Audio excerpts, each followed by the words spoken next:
फलस्तीन में मजालिम ढाने के बाद इसराइल ने लबनान में तबाही मचा दी।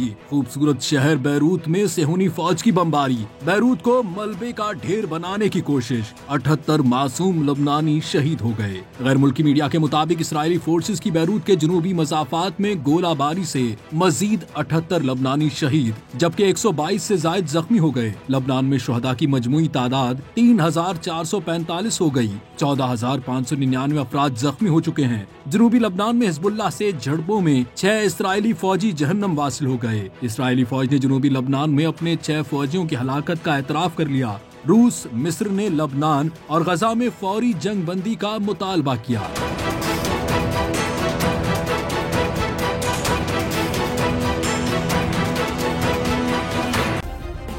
सब्सक्राइब करें और बेल दबाएं ताकि कोई खबर रह न जाए।